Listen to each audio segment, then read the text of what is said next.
Hey there, everybody, and for the love of dragons, it's Araya, and my friend the Rainbow Dragon is here today. Let's see if I can get him in the picture a little better. So we are here today going live. I don't have a specific topic in mind, although I've had some questions in the last week that I can talk about. But I would love to be here for a little while for you guys if you've had questions that you've been burning to ask. I know we had a new member today, Carlos. I'm going to say, I don't know if that's your first name or last name, but I'm going to go ahead and address it as Carlos, because the other part of your name, I'm not even going to try to pronounce. I don't want to do it injustice. So I'll just start there. Welcome to the group. Hi, Suzanne. Let me know if you have any questions. I'm not doing dragon readings today, but I am doing live Q&A. So I'm going to start. Carlos is a new member in the group who just joined and just today asked, how can I connect to my dragon? So I posted a comment to have the group actually fill in and see what he gets from other people before I chime in there. But I'm going to go ahead and just address that now because I'm on Q&A. And so how do you connect with your dragon? Well, huge suggestion first is to get the Dragon Within. A really helpful resource is a guidebook for working with all of them, but you will find in working with all of them that you actually start calling your own to you and start getting clarity or feeling it more fully. And in that you'll learn how to breathe with the dragons. One of the things, if you're able to meditate, is to sit and just start breathing, focusing on your breath, and see if you can start breathing like a dragon. Start feeling that, because that's going to start feeling the energy around you. And then just tune in and see if you can feel your dragon in the arena around you, if you've never connected with him. And maybe, Carlos, I'm not sure if you're feeling him and just can't get information or can't feel it more clearly. But sitting in meditation, if you want, we can do a dragon reading, and I can get you a name or a mantra so that you can call it out to start feeling that, a description. And even the issue that this particular dragon, whether it's a dragon that's been with you all your life, or is a guide that's here for a specific thing to help you work through, or sometimes when we go and we start to realize that that dragon is us. And I know for those that are dragon hearts and dragon keepers, that, oh yeah, okay, that I'm really feeling connected to this, that I feel like I'm the dragon itself. When you start to have experiences and you think, oh, wait, this feels like me. Am I separate from the dragon? Or maybe you're in a deep meditation. Awesome, Suzanne. I did meditations, got a name. Not sure if it was my name or his name. Perfect starting point, and you will get clarity as you keep working with it. That's awesome starting point.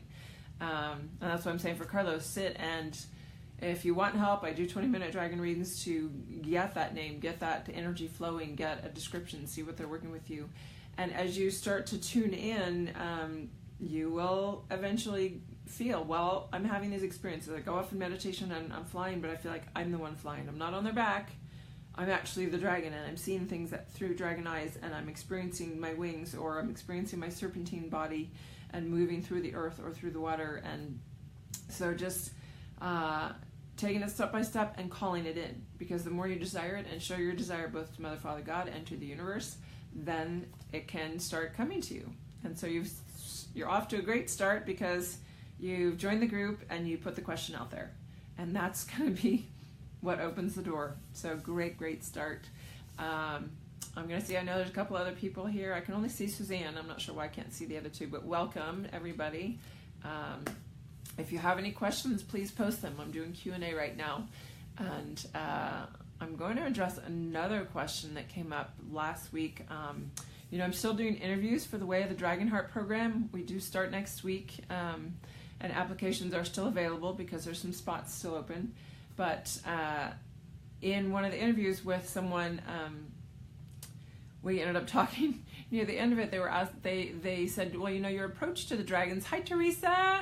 Great to see you.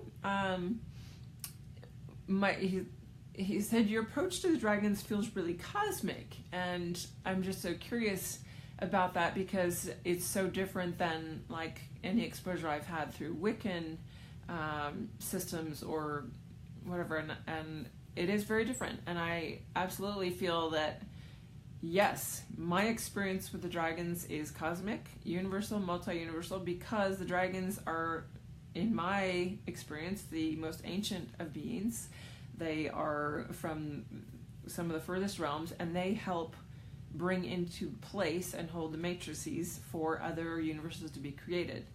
And so, that being said, if they're in other star systems, if they are holding other universes in place and our universe in place, then that gives a really cosmic aspect to them, doesn't it?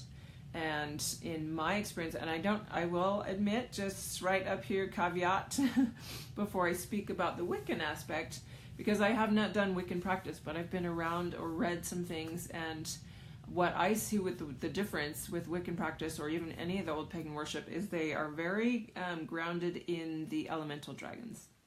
That the energies they're working with are very earthbound. They're very connected just to this plane of energy, and quite often I feel like they're working in the shadow aspect or the black magic aspect of them. I feel like there's a lot of witchcraft or sorcery that is very old school, very ancient, and very drawn to the negative shadow aspects of that work, and so that's why I don't touch any of it. I have in previous lifetimes, I know that. I know that there's been previous lifetimes where I actually tipped the scale, where I went to the dark side, we'll bring in Star Wars, moving to the dark side of the energy, and that balance, and that, the question of power came up, and I was talking about that last week, about the fear of the dragons and where that's connected, and how that's so close related to that borderline of power. And when we connect to the dragons, and there is that aspect of, well, am I going to use it for good and the light, or am I going to move into the shadow and the dark aspects of it, and the true, there is power there that can be so misused. It can be used to manipulate, it can be used to destroy, it can be used to access black magic or really dark things that are held in the earth. All those energies are out there and available. It's just whether or not you choose to access them, and whether or not it's really the right thing to do. And so I'm not going to go out there and say that Wiccan practices are bad, or that I'm condemning them, or that I'm saying don't experience them if they're calling you. I am saying, because the question came up to me, that there is a huge difference between the work that I do and what the dragons really bring, in my opinion, to humanity, because they're all about unconditional love, they're all about light, they're all about being connected on a deeper level to Mother, Father, God, and in bringing their energy to us, they are helping us ascend into our light bodies. So if that's what they're really about, and that's what my experience is with them, and that's what I'm bringing to those people that work with them through me, then it's radically different than Wiccan. And maybe just putting it out there, some people are having that experience like I did in lifetimes before, and it's their chance to have it now. But it's also an opportunity for them to experience that, and then maybe come and go, oh, well, what's this over here? And see how radically different they are. And in sitting in both camps or feeling both, where does that take you? Does that take you into a place of going, wow, this feels so different and so beautiful and light in my heart? Does it lighten your being? Or does it bring you into grounded, heavy energy and something that feels ancient and dark and dense and deep? Because when I tune into Wiccan energy, that's what I get. And I went to a Samhain festival. In the time that I was in the UK, I wrote the book, and I'm trying to remember the timeline sequence. On my way to Glastonbury, I stopped in Avebury, and I went to the Stone Circle there and West Kent Longbarrow, and I happened to be there, and this is why I left at the end of October, and I happened to be there for Samhain, which is our Halloween night, our sacred Hallowed Eve, or in the Central American or Mexican traditions, it's the Day of the Dead, where you honor the crossing over. And that's what Samhain is. It's a festival of the dead.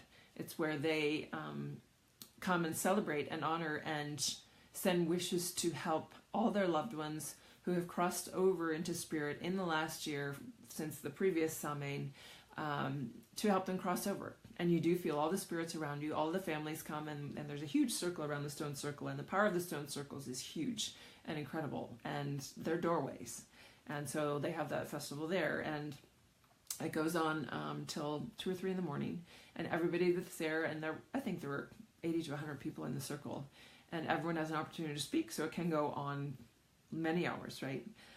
If they've had a loved one pass and they want to share that and just offer their prayers to that being to help them cross over and through and leave the earth planes, because some of them have been earthbound the whole year, and you can feel them around, and you can feel the doorway open, and you can feel them move on, and it's a real blessing. And that's really what, you know, the whole Hallowed Eve or the Night of the Dead, the Day of the Dead celebration is about, that crossing over.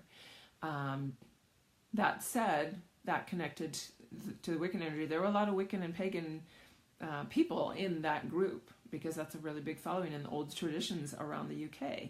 And so I spent the evening after like 2, 3 in the morning when we were done outside.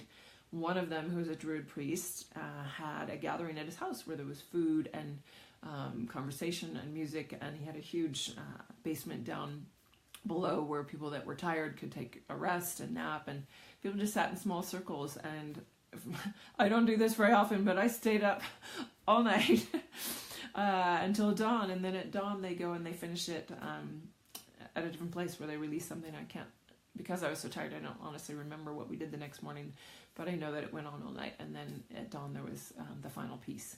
And it was beautiful. It was a great experience, but that is probably the closest I've come to actually being in or around that pagan and Wiccan energy of ceremony, because that was sort of part of it. And there were a lot of people, you know, wearing black or having candles and feeling, it was just a denser energy than I usually work in.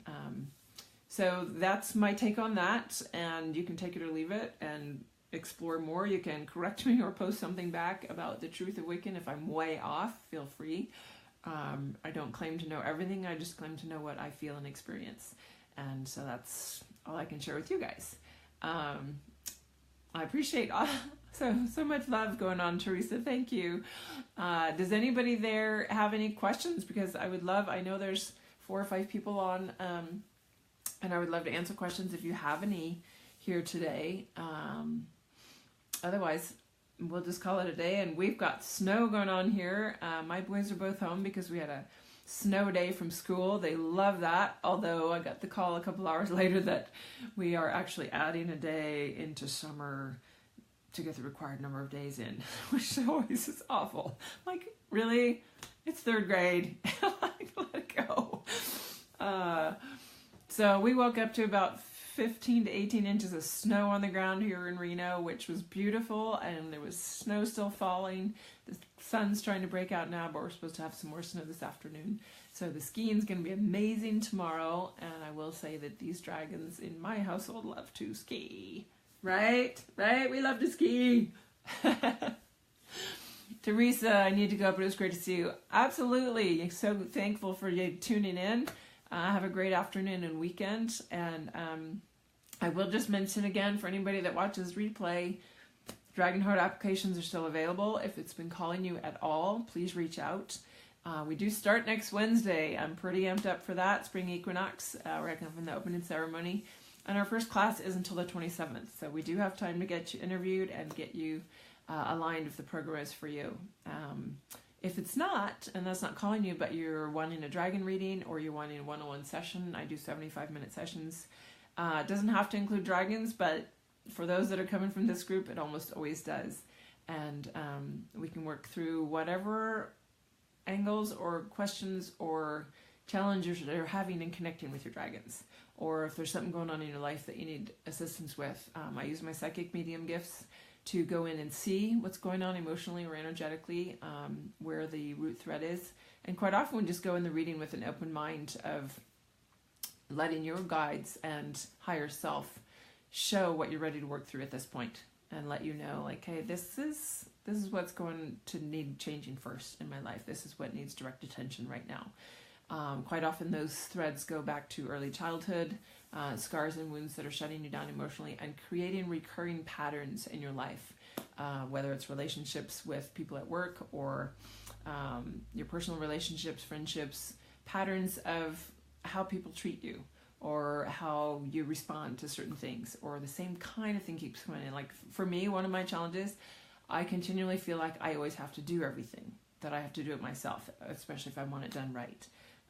That people leave their stuff all over and I'm supposed to be one that's expected to come around and pick it up or straighten it up or put it back on the shelf. And some of that comes with mom territory, but it's also a false belief within me that I'm still trying to clear and get to the root of. So I do sessions with other people. I have mentors and coaches that I go to as well, that I trust to be my guides and take me through that. And that's really part of the reason that the Dragonheart program is 9 months. We do one-on-one sessions with me twice a month to start moving through all those, in addition to the group weekly sessions. And the value of that is incredible, because when you work for an extended time, you go through these waves of growth and expansion and integration, and then another thing comes up, and you just see so much shift and change in your life over that amount of time. I did a year-long program last year. I joined it late, and sometimes that happens, but I got just over 10 months of continuous work and moved through so many pieces for myself, for my business, for my family, for my boys, that it was affecting all those levels of me. Hi, Nikki. So it's just one of those pieces of work that I do. And I do have extended programs. I have 12-week programs where we meet for 6 times every other week. So whatever is touching your heart, whatever's calling out to you, if I can be of assistance, if you trust me to be your guide and take you to that next level within yourself or in your journey, I would love to do that with you. So please reach out. You can message me, you can email me, araya@invokehealing.com. You can read more at my website, invokehealing.com. There's information on the dragonwithin.com as well. But Nikki, we're just doing a Q&A, and we're about to wrap up. Unless you have a question with the dragons, you can go back and listen. We did some about how to communicate or connect to your dragon. We have a new member who asked that in the group early today. I talked about a question that came up in an interview with a Dragonheart for the Dragonheart program about Wiccan energy work with the dragons versus what I do, and mine being more cosmic. So you might want to watch the replay, catch the beginning. And then I went off on another tangent about some of that and my story of actually my own experiences with pagan or Wiccan, limited as they may be. So always love tuning in with you guys. I am going to be here every Thursday or Friday, and I apologize that there's never really a heads up, but I like to do it when I'm inspired. I like to do it when the dragons are really connecting to me and saying, hey, this needs to come up right now. So all right. Nikki, did you have a question before I go? Or save it, we can always post it in the group, or I can keep a list of questions if you want to post it in the comments for the next one, because I would love to do a Q&A like once a month, and we do a dragon reading Q&A every 4 to 6 weeks. So we'll just leave it open, because the dragons love minimal structure. Even though they're very efficient and in the flow, they like to know that we're here every week, but they like to be free to tell me what and when specifically, and I feel like that keeps you guys on your toes. So always lovely to see everybody. Have a fabulous weekend, and hopefully we'll see you soon. Feel free to message if you need some information on the Dragonheart program, and I'll be sharing about that probably next week, about our opening ceremony. All right, bye guys.